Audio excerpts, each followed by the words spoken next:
लेकिन समय समय पर पैसा भी अगर दें तो मैं समझता हूँ अनुपालन में और हमको बल मिलेगा और हमको ताकत मिलेगा। तो पैसा में विलम्ब जब होगा तो समय पर टारगेट कहाँ से पूरा होगा। तो समय पर पूरा करने के लिए भारत सरकार को भी समय पर पैसा भी देना चाहिए, और इसलिए मैं बार बार अनुरोध भी उनसे करता रहता हूँ। और अनुरोध कभी कभी माना जाता है, कभी कभी अनुरोध रिजेक्ट हो जाता है, लेकिन आग्रह करता हूँ कि समय पर पैसा प्रधानमंत्री आवास के लिए दें तो ज़्यादा श्रेष्ठ करो। टारगेट पूरा करने के लिए जो निर्देश देती है उसका अक्षर से हम लोग पालन करते हैं, लेकिन समय समय पर पैसा भी अगर दें तो मैं समझता हूँ अनुपालन में और हमको बल मिलेगा और हमको ताकत मिलेगा। तो पैसा में विलम्ब जब होगा तो समय पर टारगेट कहाँ से पूरा होगा। तो समय पर पूरा करने के लिए भारत सरकार को भी समय पर पैसा भी देना चाहिए, और इसलिए मैं बार बार अनुरोध भी उनसे करता रहता हूँ। और अनुरोध कभी कभी माना जाता है, कभी कभी अनुरोध रिजेक्ट हो जाता है, लेकिन आग्रह करता हूँ कि समय पर पैसा प्रधानमंत्री आवास के लिए दें तो ज़्यादा श्रेष्ठ करो। बिहार को नहीं मिल रहा, कई विभागों में ऐसा हो रहा है, केवल आपके विभाग की बात नहीं है और भी बिहार को नहीं मिल रहा। नहीं, पैसा मिलता है, मैं कहाँ कह रहा हूँ पैसा नहीं मिलता है, लेकिन जो सेकंड किस्त की राशि के लिए पैसा है, थर्ड किस्त की राशि के लिए जो पैसा मिलना चाहिए वो समय पर नहीं आ पाता है। और समय पर आ जाए तो समय पर आवास निर्माण में हम लोग प्रगति कर सकते हैं। और अनेक प्रकार की बाधाएं भी समय समय पर आती रहती है, कहीं बाढ़ की परिस्थिति पैदा हो जाती है, कहीं पर बालू की समस्या उत्पन्न हो जाती है, कभी त्यौहार की समस्या आ जाती है। तो इन बाधाओं के उपरांत भी बाधाओं के चलते भी कुछ दिक्कत होती है, लेकिन हम लोग उसको पूरा करने में पूरी तरह से अधिकारियों को लगाए हुए हैं। और जो लाभुक है उनसे लगातार हमारे अधिकारी और कर्मचारी संपर्क में हैं। हर सप्ताह में आवास दिवस मनाया जाता है, हर एक पंचायत में आवास दिवस मना करके वहाँ का जो फीडबैक है, वहाँ की जो वस्तु स्थिति है आवासों के, वो भी हम लोग जानकारी लेते रहते हैं, और इस प्रकार से आवास को पूर्ण कराने की दिशा में हम लोग बाकी है। आवास तो एग्जैक्ट नहीं बता सकते हैं कितने हैं, लगभग 4.5 पौने 5 लाख के आसपास आवास अपूर्ण होंगे अभी, लेकिन उसको भी तेज़ी से हम लोग पूरा करेंगे, क्योंकि लक्ष्य तो भारत सरकार का निर्धारित रहता है। अगर 1 साल के अंदर उन आवासों को हम पूर्ण नहीं करा लेते हैं तो फिर उनके आवास के लिए जो आखिरी किस्त की पैसा है, जिस स्थान तक वो भवन निर्माण हुआ है वहीं तक उनका भवन के लिए पैसा मिलेगा, उससे आगे पैसा नहीं मिल पाता है। इसलिए समय सीमा के अंदर हम लोग पूरा कराने की पूरी कोशिश करते हैं। छठ में जो लोग आ रहे हैं उनको बड़ा दिक्कत हो रहा है इस बार।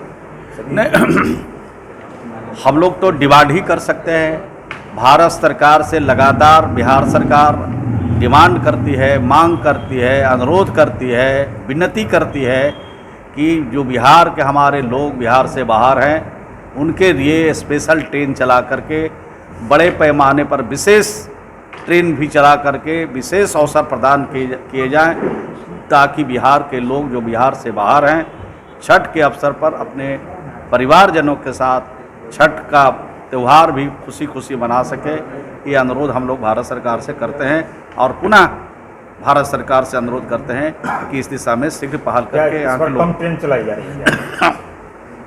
नहीं, ट्रेन कितनी चलाई जा रही है इसकी पूरी जानकारी नहीं है, लेकिन अफरा तफरी का माहौल हम लोग अभी से देख रहे हैं, क्योंकि हम लोग के पास जो क्षेत्र के और बिहार के नालंदा के सभी जगह के लोग बाहर हैं, उनका रोज़ वहाँ से फ़ोन आता रहता है, उनका टिकट व्हाट्सएप पर आता रहता है कि इसको कन्फर्म करा दीजिए।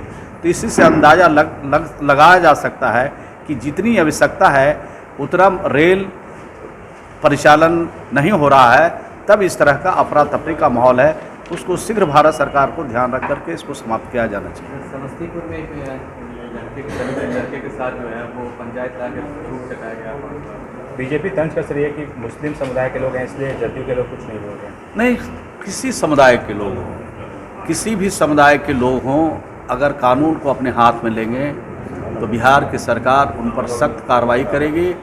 और कानून सबके लिए बराबर है, यह नहीं है कि किसी समाज के लिए कानून में छूट है, प्रोविज़न है।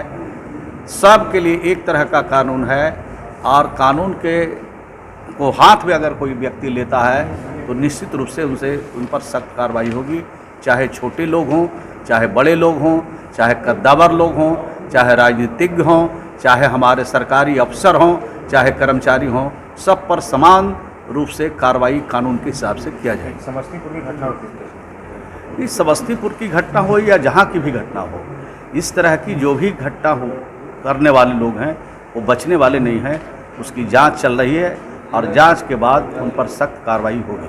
सर सुशील मोदी कह रहे हैं कि बिहार के जो कॉलेज हैं उसमें आरक्षण का लाभ महिलाओं को और लड़कों को नहीं मिल पा रहा है, आरक्षण का पाठ पढ़ा रहे हैं। मुख्यमंत्री ने घोषणा किया था, वो पालन नहीं हो रहा है इंजीनियरिंग कॉलेज में।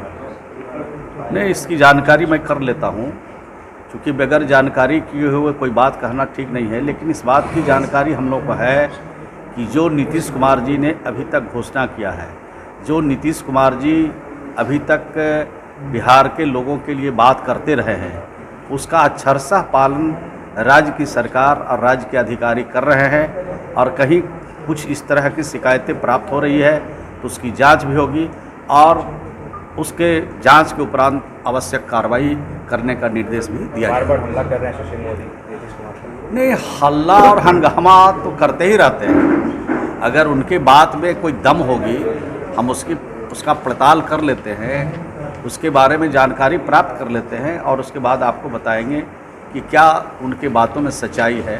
क्योंकि बगैर जाने हुए किसी पर हमला करना, किसी पर आरोप लगाना, किसी बड़बोलपन कहना, ये उचित नहीं होगा।